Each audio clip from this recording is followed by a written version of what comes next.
Hi guys! Welcome back to Bing's World. So, sa mga baguhan, welcome sa aming YouTube channel, Bing's World. So, today guys ay Sabado.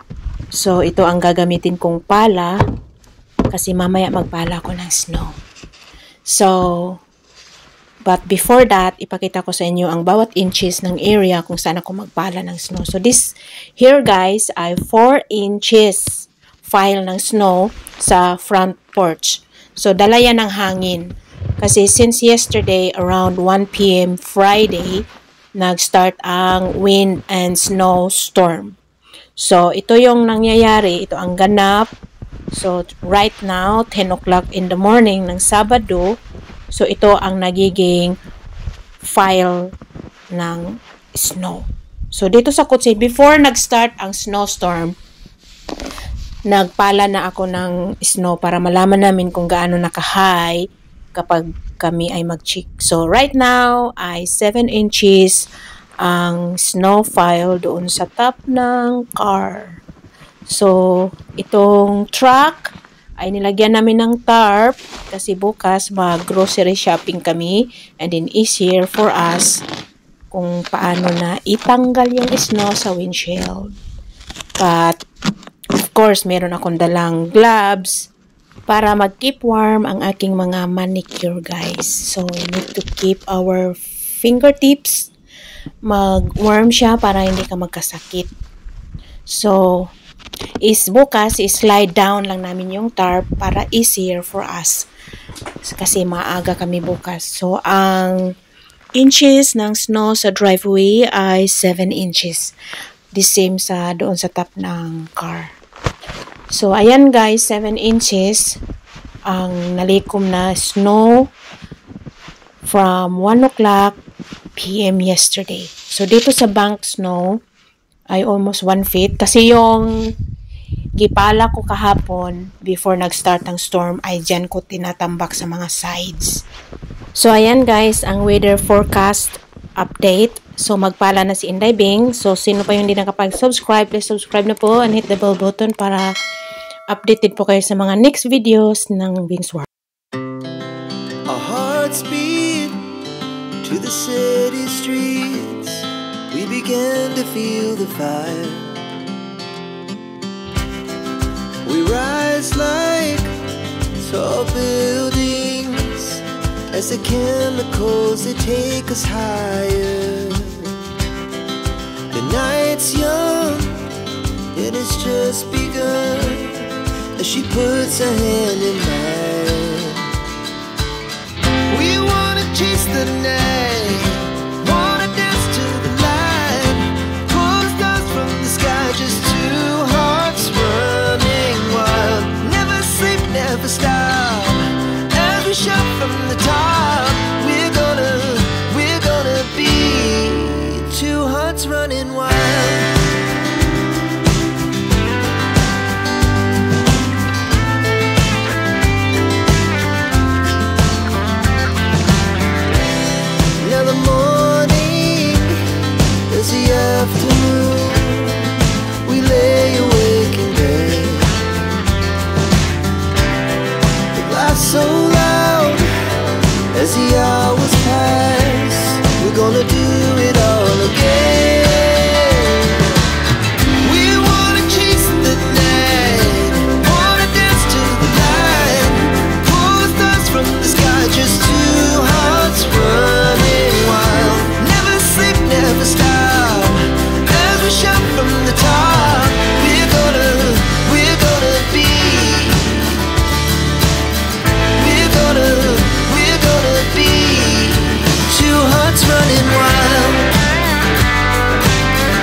So, ayan guys, nakita ninyo kung paano ako napaka-energetic magpala ng snow. Pero guys, kahit hindi pa snowstorm, kapag mag-snow, kailangan talaga magpala sa front porch, sa driveway, sa hallway para hindi matambakan. So, thank you so much for tuning in. Have a nice day and God bless. Bye!